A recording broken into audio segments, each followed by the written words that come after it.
In 1889, excavators at Nippur catalogued a fragment whose dialect predates the standard Anzu Epic by nearly 800 years.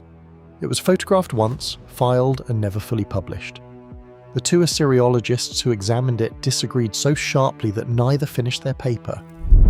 The fragment describes the Anzu bird, but it does not call him an enemy. It does not call him a thief. It calls him, in priestly Sumerian, the one who stands at the door of Enlil. And in its final legible line, it names the thing he was guarding, not the tablet, something behind it. Before the epic, before the theft, before the word monster ever attached itself to him, there was a name, the oldest strata of Sumerian writing. The tablets from Lagash and Girsu, dated to roughly 2500 BCE, do not call him Anzu. They call him Imdugud. The standard dictionaries translate Imdugud as heavy rain or storm cloud. But the priestly usage on the earliest fragments is different. In those contexts, the word functions as a title, not a description, not a storm, a designation, the one assigned to the storm. And the distinction matters, because a description tells you what something looks like, while a designation tells you what something was appointed to do. The tablet I keep returning to comes from the temple precinct of Ninurta at Girsu. It describes Imdugud in 4 lines, and the scribe's language is administrative, almost dry. He is called the doorkeeper of the high place. He is called the one whose wings answer for the sky. He is called the watcher who does not sleep between the mountain and the throne. And in the 4th line, the one that took the early translators the longest, he is called the seal upon the decrees. Not a beast, not a demon, a seal, the kind of word you use for an object that certifies authority, that makes a command official, that stands between a document and anyone who would alter it. This is not theory. The iconography confirms it. On cylinder seals from this period, the lion-headed eagle appears in a very specific position. Wings spread, positioned directly above doorways, above thrones, above the entrances to shrines. Archaeologists have catalogued more than 40 examples of this placement. He is never shown attacking. He is never shown fleeing. He is shown presiding. Whatever the later epic turned him into, the artists of 2500 BCE carved him where you carve a protector. You do not put a thief above your door. His station was beside Enlil. And to understand what that means, you have to understand what Enlil was in this period. Not simply a god of wind. Enlil held the office the Sumerians considered the summit of authority, the one whose word rearranged reality when he spoke it. The texts say his command could not be turned back, and the instrument of that command, the object through which his decrees became binding across heaven and earth, was a physical thing. The Sumerians called it the Tablet of Destinies, Dubshamati in the later Akkadian sources, and here the translation ritual matters again. Destinies sounds mystical, poetic, vague. The underlying term is not vague, it is the same word used in Sumerian administration for assignments, allocations, the registry of who is appointed to what, of which powers are distributed to which offices, of what each being in the cosmos is permitted and required to do. The Tablet of Destinies was not a magical gem. It was the master registry. Whoever held it did not merely have power, they administered power. Every decree in heaven routed through it. Every divine office existed because a line on that object said it existed.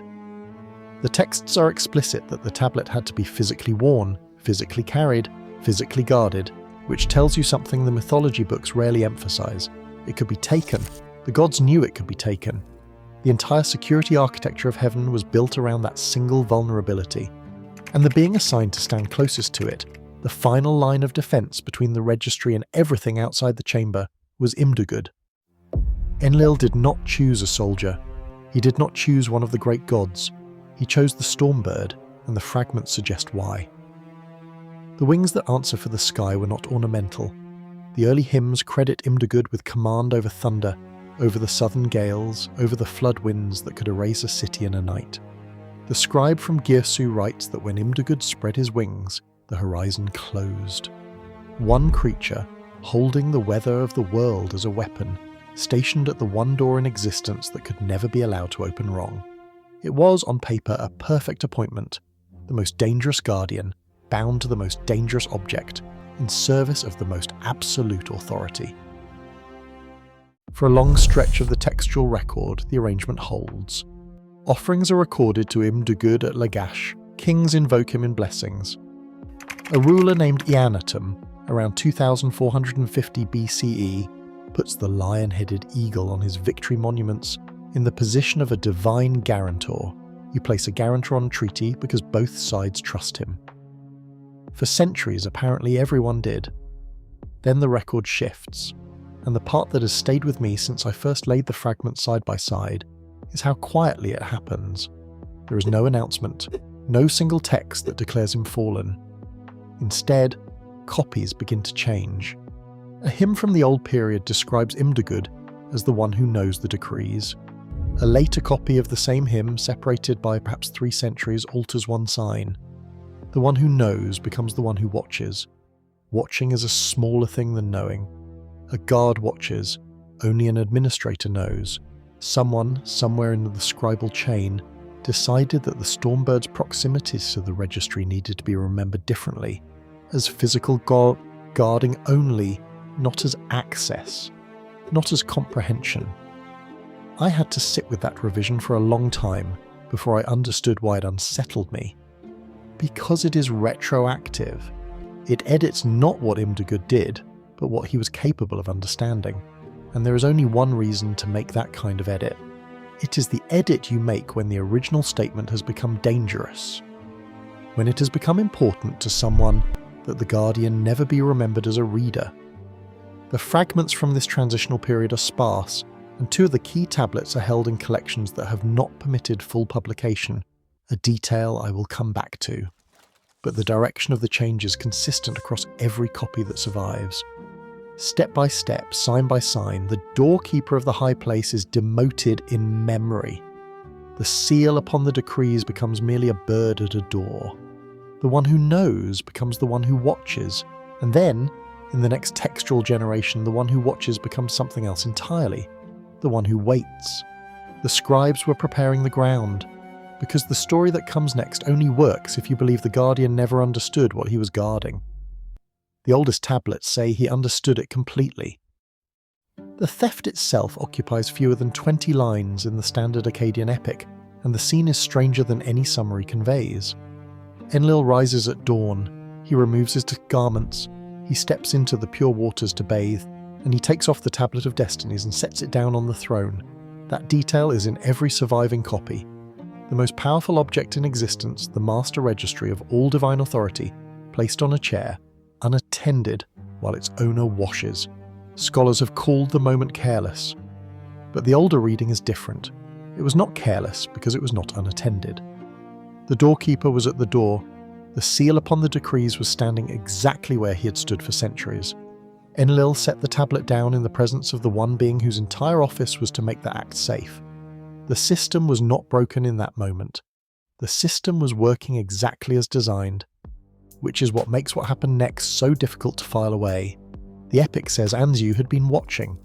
It uses a specific construction, repeated 3 times in the opening tablet, that translators render as his eyes beheld the trappings of supremacy. He watched Enlil wear the tablet. He watched the crown, the robe, the way commands left Enlil's mouth and became structure. The text says he watched this constantly. And then, it says something the commentaries tend to hurry past. It says he conceived the removal of Enlilship in his heart, not the theft of an object, the removal of an office. The word is administrative. Whatever Anzu decided in that chamber, he was not thinking like a burglar, he was thinking like an auditor. And here is the moment I had to sit with longest. The oldest fragmentary tradition, the one preserved in the Nippur material, adds a beat that the standard epic omits entirely. Before the taking, there is a reading. The fragment says the Guardian looked upon the decrees, and the decrees looked back, and he saw what was written beneath the writing. One line, untranslatable in parts, but the structure is unmistakable. In the instant before the theft, Anzu read the tablet. Not its surface, the assignments, the offices, the allocations he had certified for centuries, something beneath that layer. The fragment does not say what he saw. It says only that after he saw it, He could not remain at the door. The verb is precise, not would not, could not. Whatever was written beneath the writing made the office of guardian impossible to continue holding. Something in the registry disqualified the registry, so why did he take it? The later tradition gives one answer: ambition. Anzu wanted to be Enlil. He wanted the commands to root through his own mouth, the shrines to be his shrines. That is the version the epic commits to, and it is the version every retelling has repeated for 3,000 years. But the texts themselves preserve two other possibilities, and the scribes never fully erased them. The second is justice. There is a strand in the material that frames the divine offices as contested, the allocations as disputed, the question of who deserved to hold supreme authority as genuinely open. In that reading, Anzu did not steal the registry. He impounded it. He removed the instrument of power from an authority he had just discovered was not entitled to wield it. The third possibility is the one almost no one discusses: protection. If what he read beneath the writing was a danger, something scheduled, something pending, then taking the tablet was not rebellion at all. It was the final act of the office he had been appointed to: guard the decrees, even from their owner. The tablet does not tell us which of the three is true. I have read the passage more times than I can count, and I am no longer sure the scribe knew either. He records the act. He does not certify the motive. What the texts do certify is what happened next, and that they describe it with the flat precision of a damage report. Anzu seized the tablet in his talons and flew toward the mountain, and the moment the registry left the throne room, heaven stopped. The epic's language is exact. The norms were suspended, stillness spread abroad, silence prevailed. The decrees that governed reality did not transfer to a new administrator. They simply ceased to execute. Rivers held. Offices froze. The gods, the beings every human in Mesopotamia was taught to fear, are described in this passage doing one thing: nothing. Enlil, the summit of authority, whose word could not be turned back, sits speechless. His word could not be turned back because his word no longer went anywhere. The infrastructure that carried it was in the talons of a bird crossing the horizon. Read that scene closely, and the fear on the page is not the fear of gods confronting a monster. It is the fear of administrators watching their database walk out of the building. No one in the passage worries about what Anzu will destroy. They worry about what he now controls. The father of the gods asks, 3 separate times in the surviving text, who will go and retrieve it? 3 times because the first answers he receives are refusals, and the reason for the refusals is stated openly. Whoever holds the Tablet of Destinies cannot be opposed, because opposition itself is one of the things the tablet regulates. The weapon and the rulebook were the same object. Anzu had not stolen a treasure. He had stolen the conditions under which anyone could take it back. Before we follow the pursuit, stop for a moment, because there is a layer here that a spoken script cannot fully carry. The complete breakdown of the decree passages, the 3 motive traditions laid side by side with the original signs, the Nippur fragment's untranslated line rendered character by character, I have assembled all of it into a written document. It is linked below, and the QR code is on your screen. The section on what the Guardian may have read beneath the writing is the part I most needed to put on paper. Take 5 seconds, grab it, and come back. Because the hunt that follows only makes sense once you understand what the hunters were actually afraid of. They were not afraid of losing a relic. They were afraid of what the drift of unexecuted decrees would become if it lasted. The fragment uses a phrase for the frozen interval that the project notes translate cautiously: the time between the levels. Heaven, for the length of that flight, was unadministered, and somewhere over the mountains, the only being who had read what lay beneath the writing was carrying the registry away from the throne, toward a place the gods would spend the next tablets trying to reach. The scribes recorded the silence. They did not record his face. The council scene that follows the theft is one of the strangest passages in Mesopotamian literature, and almost no retelling includes it. The gods gather. Anu, the Sky Father, calls for a volunteer to retrieve the tablet, and he offers the highest payment in the divine economy. Whoever kills Anzu will have his name made greatest of all. Shrines in every city, a name spoken above every other name, And then, one by one, the gods refuse. The text names them. Adad, the storm god, is summoned, praised, offered everything, and he answers with a question the scribe records without comment. Who can oppose the one who holds the tablet of destinies? Then he steps back. Gera, the fire god, is summoned. Same offer, same refusal, in nearly identical words. Shara, son of Ishtar, is summoned. He refuses too. 3 gods, 3 refusals. The same sentence 3 times, and in Mesopotamian scribal convention saying a thing 3 times is not repetition. It is certification. The scribes wanted it on record that the pantheon's answer to Anzu was no. Read the refusals carefully and you see what they actually are. Not cowardice, procedure. Each god states the same technical objection. The tablet regulates opposition itself. Whoever holds it holds the rules of engagement, and any command spoken against him becomes his command the moment it enters the field of the decrees. Fighting Anzu was not dangerous. It was undefined. There was no protocol for retrieving the protocol. The system had exactly one failure mode, and it was standing on a mountain with the failure in its talons. The solution when it comes does not come from strength. It comes from Ea, the god the texts consistently describe as the one who knows the workings beneath the workings. Ea does not volunteer. Ea nominates. He selects Ninurta, the warrior son of Enlil, and the selection itself is worth pausing on because Ninurta is not chosen for his weapons. He is chosen because his mother, Belet Ili, can be persuaded to send him, and because his claim runs on bloodline rather than decree, the one fighter whose authority did not root through the stolen registry. Ea had found the single loophole in heaven's architecture, and then he did something the epic describes in detail. He gave Ninurta instructions, not encouragement. Instructions, a sequence. The language reads less like a blessing before battle, and more like a technician dictating a workaround. The first assault fails, and the failure proves every refusing god correct. Ninurta rides the 7 winds to the mountain. The two meet, and the epic gives Anzu a voice for the first time. He does not beg. He does not rage. He announces from the mountainside that he has carried off all authority, that the decrees are his, and that Ninurta's mission is void. Then Ninurta shoots, the arrow flies, and the text records what happens with the flat precision I've come to expect from this material. Anzu speaks to the arrow. He addresses its components. Shaft, return to your canebrake. Feathers, return to your birds. String, return to the sheep's sinew. And the arrow disassembles in flight. Not deflected, recalled. Every object in creation existed as an entry in the registry, and the holder of the registry could revoke any entry mid-air. Ninurta was not fighting a bird. He was fighting the administrator of the database he was made of. The epic says his weapons came apart before they arrived, one after another, for the length of the engagement. The refusing gods had been right about everything. What breaks the stalemate is not courage.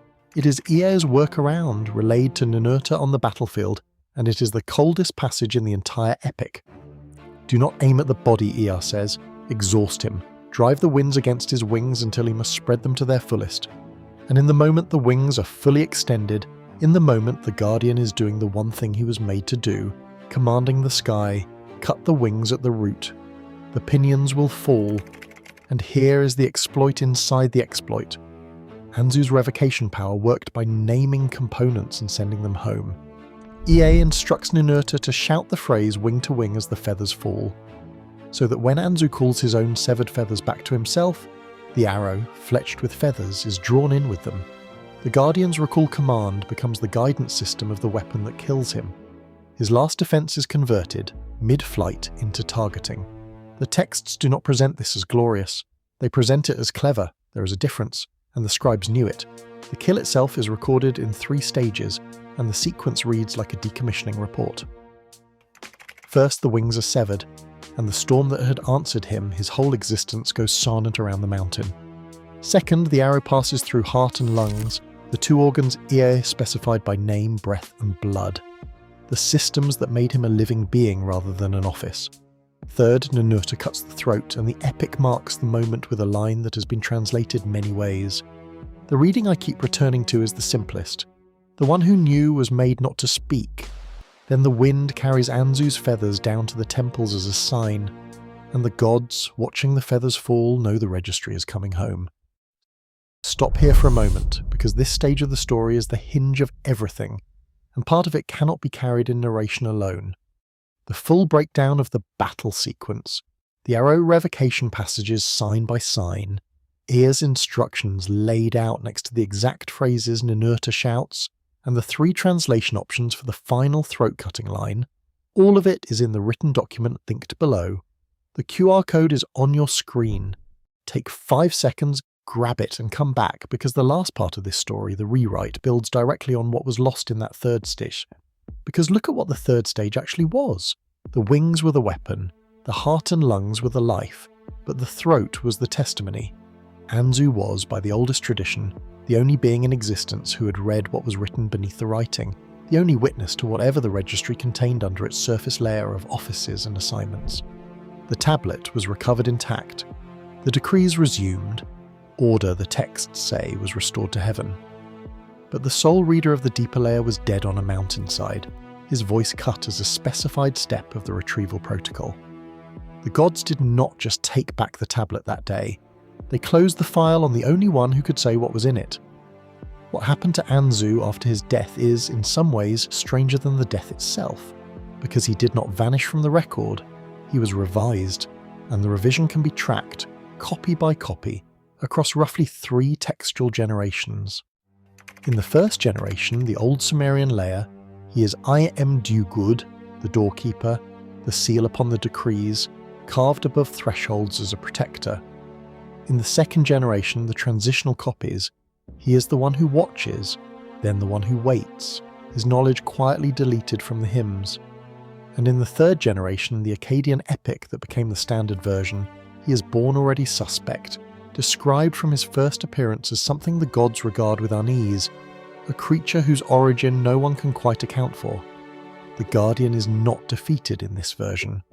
He never existed. The scribes did not merely record his fall, they edited his past so that the fall was the only story he'd ever been in. This is not the theory. The physical evidence tracks the textual evidence. The lion-headed eagle, which appears on more than 40 protective seals and temple reliefs before roughly 2000 BCE, begins to disappear from apotropaic context after that date. He stops being carved above doorways. He stops appearing on amulets meant to guard households. Within a few centuries, the image that once meant this place is protected appears almost exclusively in one scene, pinned beneath the weapon of Ninurta. The protector icon becomes a trophy icon. Art historians have noted the shift. Almost no one has asked the obvious question about it. Iconography does not change by accident. Someone stops commissioning the Guardian, someone starts commissioning the kill. Who benefited? The texts point in one direction, and they point there quietly. The Anzu Epic, in the form we have it, is a Ninurta text. It was copied in temple schools attached to Ninurta's cult, and it ends not with the recovery of the tablet, but with a hymn, a long enumeration of the shrines and names Ninurta receives as payment for the kill. The story exists to justify an elevation. And elevations in Mesopotamian theology were never merely spiritual. They were budgetary. Shrines meant offerings. Names meant jurisdiction.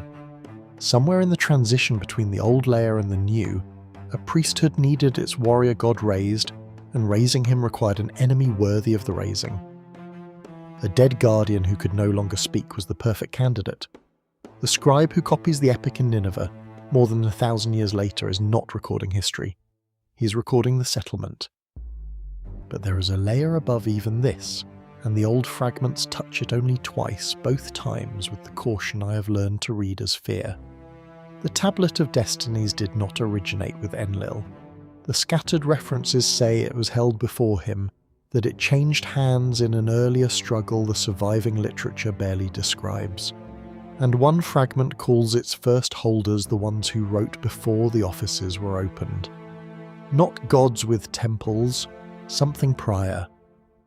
Whoever they were, the registry predates the administration that used it, which means the layer Anzu read beneath the writing may not have been written by anyone the Sumerians worshipped at street level.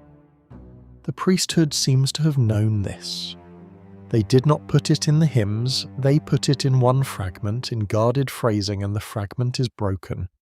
And that brings us to the question this entire story has been circling. What was he protecting? The Nippur fragment, the oldest witness, ends with a sequence the project notes render in careful provisional English. The guardian saw what was written beneath the writing. He saw what the decrees were for. He took them so that the "and there the clay is broken," the line that would have named it, is the line that did not survive. Some of the scholars who examined the fragment believe the break is chance, the ordinary violence of 4,500 years. At least one, in a private communication quoted anonymously in a 2014 conference paper, believed the edge was worked, deliberately abraded in antiquity at exactly that line. I cannot verify that claim. I can only tell you that of all the lines on all the fragments, the one that named what the guardian died protecting is the one we do not have. So we are left with the shape of the answer rather than the answer. Follow the logic of the oldest material and only 2 readings survive. Either Anzu took the tablet to protect the gods from what was beneath the writing, or he took it to protect us. The second reading is the one that has kept me up at night, because the decrees were not only the offices of heaven, they were the assignments of everything, what each being is permitted and required to do, including us. If the layer beneath the writing concerned what humanity was for, what we'd been allocated to, then the guardian who read it and could not remain at the door was not rebelling against heaven. He was objecting to a term in our contract. And the beings who cut his throat as a specified step of the retrieval were not restoring order. They were restoring confidentiality. This pattern is not unique to Mesopotamia. Across the ancient world, there is a recurring figure the comparative literature has catalogued but never fully explained. The being who takes something from the gods, knowledge, fire, a secret, and is destroyed or chained or demonized for it, while the thing taken is locked away again.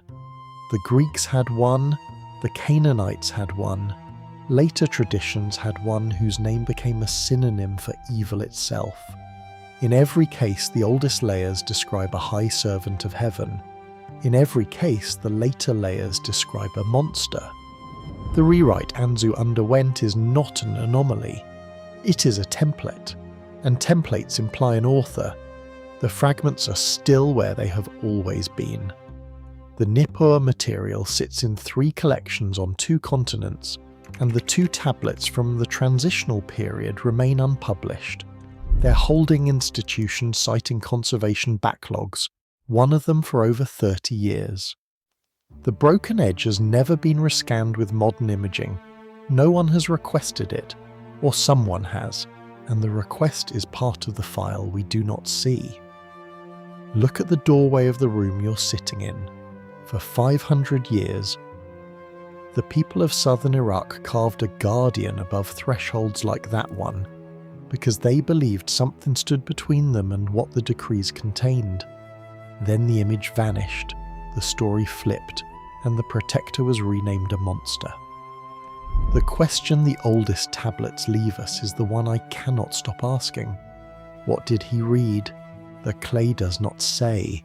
The break is exactly there.